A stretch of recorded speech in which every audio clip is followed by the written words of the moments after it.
Eccoci qua ragazzi, salve a tutti, bentornati sul canale e benvenuti in questo nuovo contenuto con le ultime in casa Napoli per quanto riguarda Anghissà recuperato al 100% a quanto ci fanno sapere, la situazione De Bruyne, McTominay, un Conte che resta o non resta, andiamo a leggere le ultime notizie e indiscrezioni e l'IFAB, le nuove regole dal Mondiale 2026 con gli interventi anche sul protocollo VAR. Fatemi sapere la vostra qui sotto nei commenti, se vi va iscrivetevi al canale attivando la campanellina e se vi piace questo video un bel like, fa piacere al sottoscritto e diamo come sempre una mano all'algoritmo che di martedì fa un po' di fatica in più rispetto ad altri giorni della settimana, almeno è quello che ho notato sul canale.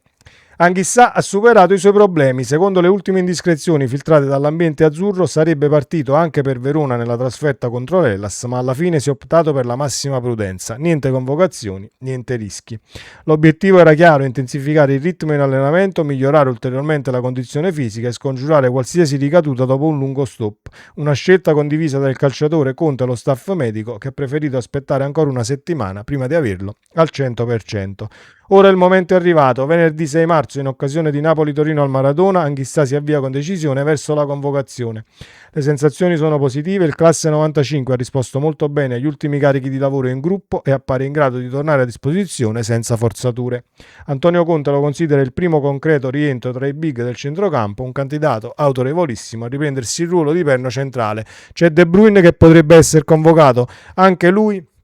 McTominay resta ancora un'incognita, però già riavere Anghissà e De Bruyne disponibili dal punto di vista tecnico, che poi di conseguenza ti porterebbero tatticamente ad avere diciamo qualcosina in più per quanto riguarda l'andare a rompere le scatole all'avversario e creare qualche situazione in più in zona gol, sarebbe veramente grasso che cola. Anghissà ritorna quindi al 99%, ci sarà nella partita col Torino, poi non credo che verrà schierato nell'11 titolare, poi dipende da qui a venerdì come Conte lo vede in allenamento, perché Conte è stato molto chiaro: faccio giocare chi mi dà le garanzie al 100% che sta bene. Non credo che se Anghissà diciamo non abbia i 50-60 minuti, non è che lo fai partire dall'inizio per poi doverti giocare per forza un cambio al limite, alla mezz'ora lo vedi stanco e al limite, quindi ti devi giocare un cambio tra primo e secondo tempo. Partirà dalla panchina e lo vedremo in campo sicuramente una mezz'oretta da giocare la farà per quanto mi riguarda. Poi vedremo cosa succederà in Napoli-Torino e ci arriveremo giorno per giorno. Conte resta o Conte se ne va? Conte vuole proseguire nel suo progetto, entrambe le parti sono perfettamente consapevoli dei limiti economici del club, il Napoli non può contare su fondi illimitati e deve operare nel rispetto di un equilibrio attento tra costi e ricavi. Si tratta di una realtà condivisa anche da Conte, che non intende mettere in discussione la prosecuzione del rapporto proprio per questa limitatezza di risorse, ma anzi la considera parte integrante del percorso da costruire insieme. Questa consapevolezza reciproca rafforza ulteriormente la stabilità del binomio Conte-Napoli. Il tecnico, che non ha mai nascosto le sue ambizioni di riportare il club ai vertici in modo sostenibile, sembra aver trovato nell'ambiente azzurro la dimensione ideale per una sfida a lungo termine. Dai tempi della Juventus, dove non era rimasto così a lungo in un singolo club, si tratta della permanenza più duratura di Conte sulla panchina di una squadra. Il tecnico salentino, arrivato nell'estate 2024, ha sposato pienamente la causa partenopea. Non emergono al momento segnali di frizioni o possibili addii anticipati. Conte crede nel progetto e intende portare al termine l'impegno triennale sottoscritto con la società di Aurelio De Laurentiis, che dal canto suo ha tutta l'intenzione di continuare a sostenere l'allenatore, garantendogli la fiducia e le condizioni necessarie per lavorare con serenità.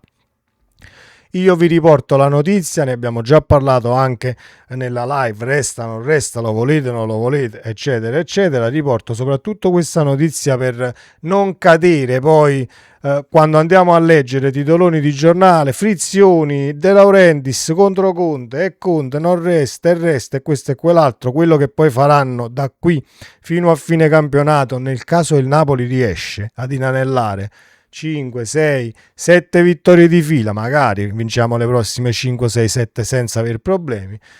Vedrete che diciamo già a metà di queste 5, 6, quindi tra 3, 4 partite torneranno con decisione sul Conte resta non resta, l'ambiente non l'ambiente, quindi sappiamo oggi che frizioni non ce ne sono. Poi andremo più avanti e vedremo come andrà a finire questa storia. Le nuove regole dell'IFAB e i cambi al protocollo dal Mondiale 2026 che poi si protrarranno anche nei campionati, ci auguriamo, le andiamo a leggere ed è una situazione molto importante che volevo condividere con voi per poi non trovarci impreparati al passo con ciò che sta cambiando e l'eventuale revisione di questo protocollo. Andiamo a riprendere la notizia così la commentiamo insieme e la condivido ovviamente.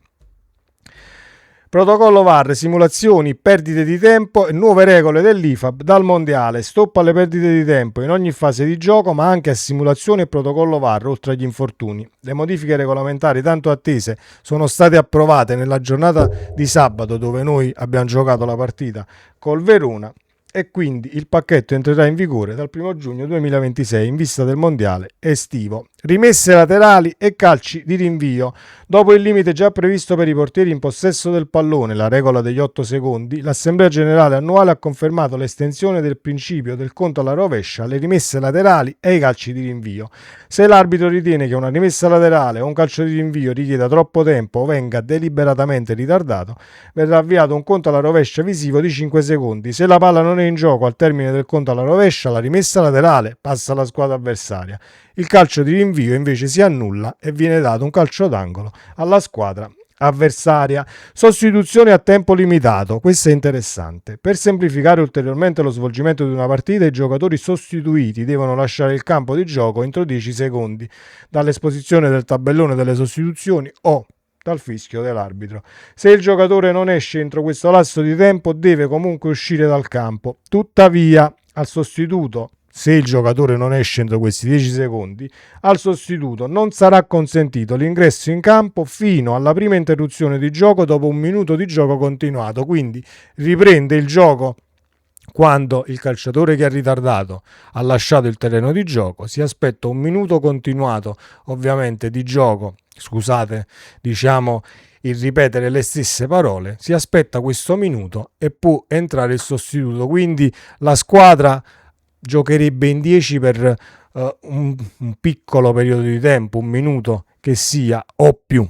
Quindi non conviene praticamente a nessuno né tantomeno fare quelle sostituzioni che rallentano poi e portano al 95esimo, le fai al 90esimo per diciamo tirare il fiato e portare il risultato a casa. Anche lì, se non esci entro i 10 secondi, comunque il danno di restare in 10 ci sta. E sono totalmente d'accordo con questa soluzione. Infortuni, trattamento e valutazione fuori campo. Se un giocatore riceve una valutazione in campo per un infortunio o se l'infortunio causa l'interruzione del gioco, il giocatore dovrà abbandonare il campo e rimanervi per un minuto una volta che il gioco, tempo di gioco in corso, così come appena detto, quindi riparte il gioco, passa un minuto e rientri nel caso ovviamente stai bene e nel caso non è successo niente di grave, quindi non rivedrai più un dito che sfiora la faccia e succede il pandemonio, una mano che sfiora in petto, ti tocchi la bocca e resti a terra, perché non conviene alla squadra restare comunque in 10 e diciamo sono cose che poi verranno studiate dalle squadre e dagli allenatori stessi. Il non poterlo fare ti porta ad equilibrare un tantino la situazione in maniera diversa. Sono d'accordo anche qui, poi speriamo che vengano attuate alla lettera anche in Italia, perché sappiamo che stesso regolamento e stesso protocollo in altri campionati non succede quello che succede in Italia, ma questo è un altro paio di maniche e lo vedremo poi nel nostro campionato. Sviluppi del protocollo VAR. Questa è una situazione dove dobbiamo un attimo soffermarci. Per quanto riguarda il protocollo del sistema VAR, sono state approvate 3 modifiche. In presenza di prove evidenti, il VAR sarà ora autorizzato a verificare e riesaminare cartellini rossi derivanti da un secondo cartellino giallo palesemente errato, quindi non vedremo più i casi Kalulu in Inter Juventus. Identità errata quando l'arbitro penalizza la squadra sbagliata per un'infrazione che comporta l'esposizione di un cartellino rosso o giallo al giocatore sbagliato. uno scambio di persona, molto più rara come situazione, ma succede sui campi di gioco, quindi regolamentata anche questa. Le competizioni possono consentire ai VAR di rivedere un calcio d'angolo chiaramente assegnato in modo errato, a condizione che la revisione possa essere completa immediatamente e senza ritardare la ripresa del gioco. Io ho letto qualche giorno fa, ne parlava anche Orsato, che è il designatore Can in Serie C, sui calci d'angolo, questa situazione del fallo, così come è stato Zaleschi, Mazzocchi, così come è stato il fallo su Buongiorno prima del calcio d'angolo ovviamente del Verona che abbiamo vissuto pochi giorni fa, non potrebbe intervenire il VAR se c'è un fallo. Almeno questo è quello che sapevamo, però per come diciamo è scritta questa nuova regola dovrebbe poter intervenire. Vedremo se verranno esaminate poi tutte le situazioni in base a un calcio d'angolo o sarà una revisione prettamente per un tocco che non hai visto e quindi il calcio d'angolo non c'è, ma c'è diciamo il rinvio dal fondo e non un fallo che dovrebbe rivedere poi l'arbitro in campo, dove ci hanno detto il VAR non può intervenire da protocollo e quindi la situazione Mazzocchi, Zaleschi eccetera eccetera la rivedremo comunque per quanto riguarda le partite giocate. Io credo che si interverrà anche lì o si farà in modo di allargare il protocollo VAR per quanto riguarda questa situazione, perché poi se io subisco un fallo e tu non me lo fischi e io batto un calcio d'angolo 3 secondi dopo e vado in rete, giustamente mi hai danneggiato. Quindi se vogliamo diciamo non falsare i risultati o non indirizzare determinate partite, c'è bisogno di intervenire anche lì. Per quanto mi riguarda, senza fare sui calci d'angolo, intervengo su un tocco che non ho visto o una situazione che ho sbagliato a leggere e quindi è il rinvio dal fondo, e non intervengo sui falli perché là il protocollo non può intervenire, il VAR non può intervenire eccetera. Si crea comunque la stessa confusione. Se facciamo revisioni o implementiamo il regolamento così come in questo caso per quanto riguarda anche il protocollo VAR, o si fa come si deve e si rispetta tutto ciò che è scritto, oppure tanto vale lasciarlo com'è, che tanto comunque si fa come si vuole, ecco, in determinate partite e in determinati contesti, perché stesso regolamento e stesso protocollo da altre parti non sta succedendo questo casino e questo caos che c'è in Serie A. Detto ciò, sempre Forza Napoli, ci vediamo nel prossimo contenuto e mi auguro che questo video vi sia piaciuto. Fatemi sapere ovviamente qui sotto nei commenti e iscrivetevi al canale se non l'avete ancora fatto, così diciamo che allarghiamo questa community che sta crescendo nel segno dell'educazione e del confronto continuo, soprattutto nella sezione dei commenti qui sotto. Sempre Forza Napoli, ciao!